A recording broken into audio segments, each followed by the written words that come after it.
Well, welcome everyone to our latest Insight interview for Site Leaders Connect. I'm excited today to speak about a very important topic with Dr. Matt Gehrett. And Matt, if you could introduce yourself and tell us why you chose to be an educational leader. Well, hello everyone. My name is Dr. Matt Gehrett, and I am an assistant professor of educational technology at Fresno Pacific University. But that's just my current role. I've had many roles in my 25 years plus in education.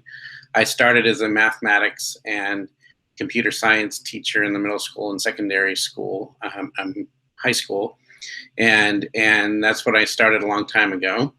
And then I worked for a while at a county office. I was an ed tech consultant at a county office. And then for the last 14 years, I've been at Fresno Pacific in a variety of different focused areas in administration, but also now am focusing on ed tech and overseeing our master's program, our fully online master's program. So I've done a whole variety of things. But how did I become an ed leader? I would say it just happened as I was teaching.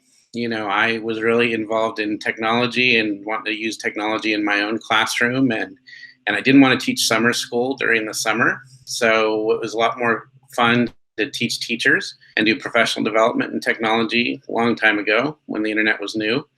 And so, so I did that during the summers, and as you continue to do that, people tend to notice, and pretty soon I was called to the county office to lead in that respect. And so I've always been interested in educational technology. I've always been someone who's integrated into my instruction and have many opportunities come alongside teachers and administrators and help them, and continue to do that with leading the master's program at Fresno Pacific. Excellent. Sounds like it was a very natural progression for you, and that people noticed that what you were doing was making a difference and brought you up. So that's great.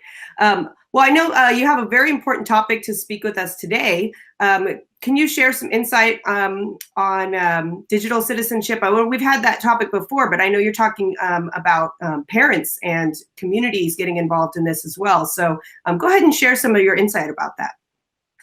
So I've been in educational technology for 25 years.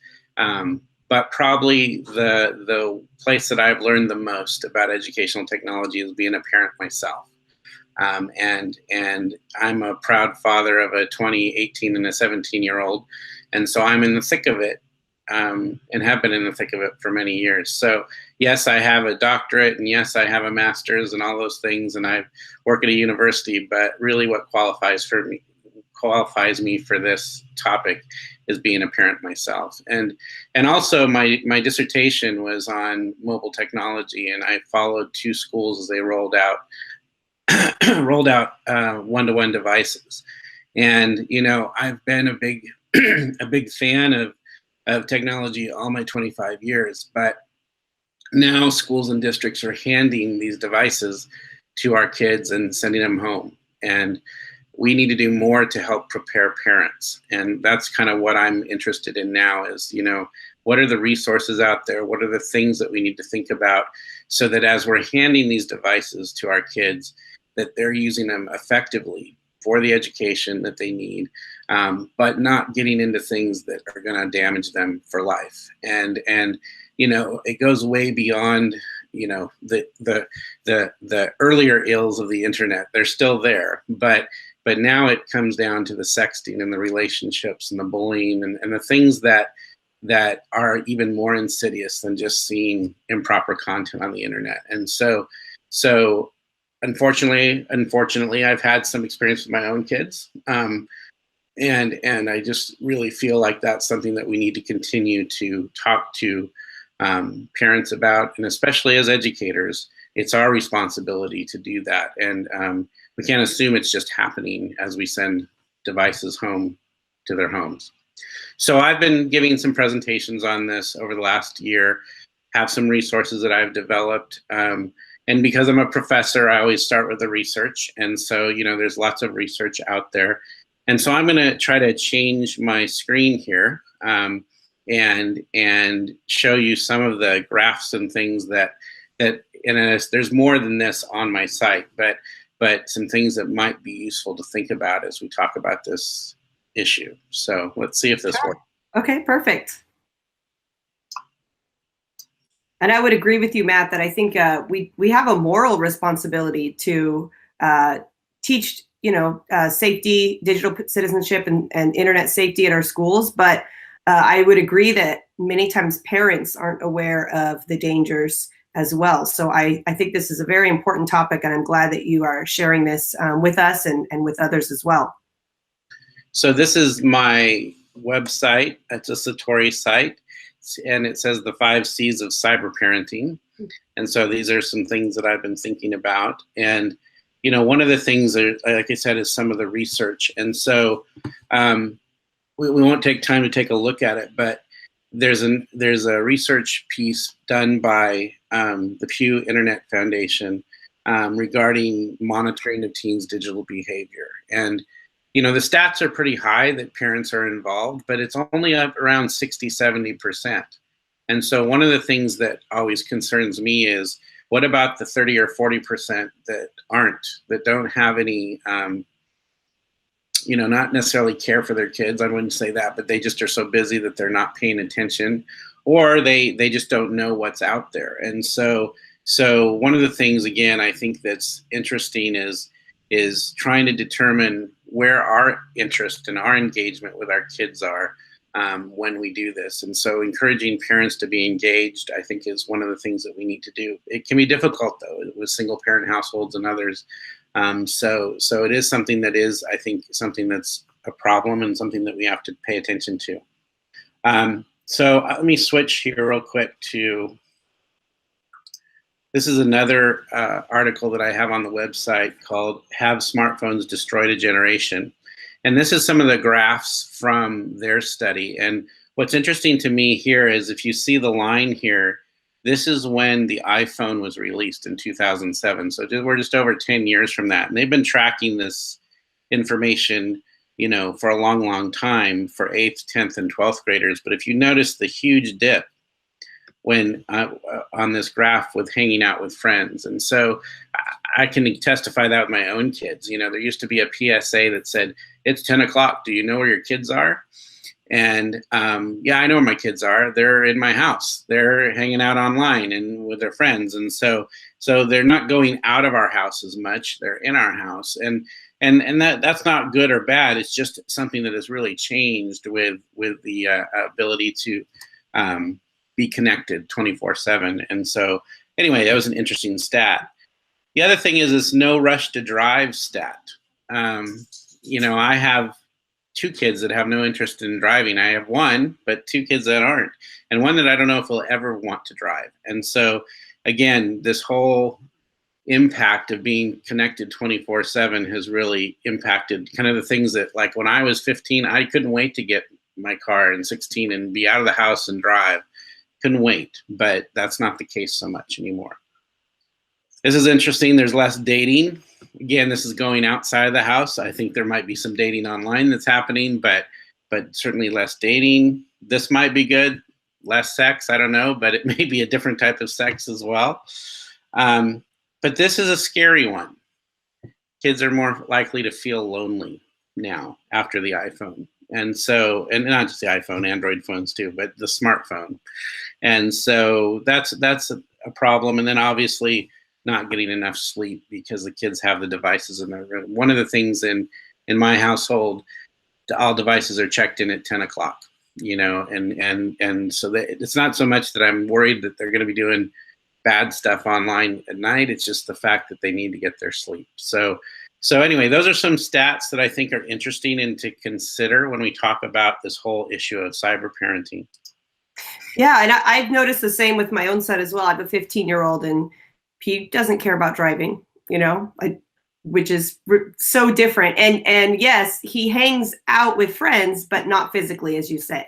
So he's always talking to them on his PS4 or on his phone. But yeah, it's definitely a change. So I like what you said about how it's not necessarily good or bad. It's just, it is what it is, and we need to figure out how to move forward from here, I suppose. So can you tell us some more about how you would communicate this with parents, how schools can begin to have family nights or send home resources or things like that? So the rest of my website here really talks about how to create the conversation and how to engage with your kids. And so what I have on this website are a variety of different resources and videos that might be useful for schools to use in a parent night or a back to school night. You know, one of the things that when I've talked to administrators about this, and I've given this at a couple of different administrator conferences, is that, you know, we have our digital citizenship night and we have very few students that come. And so one of the things that I think we have to shift our thought process to is, where are the teachable moments to interact with parents? Hopefully it's not when you're calling somebody in for cyberbullying or sexting or something like that, but even at that moment, that might be a place where you can get to parents and share some resources. So it may be using a video like, if you give a mouse an iPhone that I have linked here, that you might want to use that in an elementary back to school night, just to talk to parents and bring up the issue and create some conversation. Or I have this video called Look Up, which is more of a secondary high school type video. And it might be a place where you can use it in class or use it at events when you already have parents there. Sometimes when we make these special nights, we just don't get the same type of responses. So anyway, there's things obviously like Common Sense Media and stuff, and it's linked here, and some other things. But it's looking for those moments in time, I think, when we can have good conversations with parents and when they're listening. But I think one of the things that parents need to know, and this is my next C, is about controlling or monitoring the technology. And a device that is a major deal for me, and really I wish I would have had 6 years ago, 7 years ago, when my kids were younger, was a device called Circle. And when I first read about it, I thought, you know, it can't really work like it says it does, but it really does. And it's a device that you put on your network and on your home network, and it basically monitors all of the devices on the network. And it allows the parents to see where their kids are going. It allows them to pause the internet. It allows them to set time limits by platform, a variety of different things. And so, again, you can't have a conversation if you're not aware. And this is not just so you cut things off all the time or shut down the internet, but this is a way to be able to be aware of what's going on in your household with the devices. Again, you know, you can have rules about being out in the public spaces and not having devices in your room and all those are all good. But still, even you're not peering over their shoulder 24/7. And so this allows you to at least understand what's going on. And at those moments where you need to find some time to have some conversation, you can pause the internet and make sure the machines don't work. So anyway, and there's a variety of other tools here that I have listed. If you have Xfinity, there is a simple tool in Xfinity and in the X5 system that allows you to do some monitoring. It's not near as nice and as much information as the Circle device, but that comes with Xfinity. Again, it's just the idea that we kind of have some monitoring and some management of the technology. Just like in a classroom, we want to have some monitoring and management of the technology.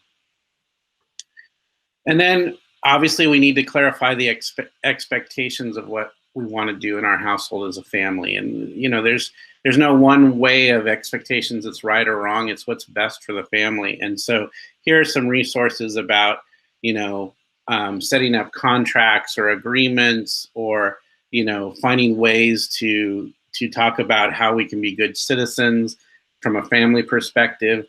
And so those are some of the things that are here as far as helping clarify those expectations. And then finally, it's all about connecting. If we're not connected with our kids, if we don't have a relationship with our kids, this is going to be a tough topic, just like any other topic of teenagers and growing up. And so there is a movie called Screenagers that we hosted at Fresno Pacific multiple times during the spring. But I would encourage folks to go see that. It's not something you can just stream online or anything like that. You have to actually go because it's a sponsored event. But it's a movie that is that was created by a medical doctor, and it kind of tells her research for her family as she started to look at screen time and how it was impacting her kids. So it's a really good documentary. But one of the things they have that you can sign up for free on their website is something called Tech Talk Tuesdays. And so you can get an email every Tuesday with a scenario and some questions to talk about with your family when it comes to engaging with technology in an effective way. So I would encourage you to take a look at Screenagers as well. So, you know, here's another video you might want to watch. This is called Goodnight iPad by Android, same person who wrote If You Give Your Mouse a Cell Phone.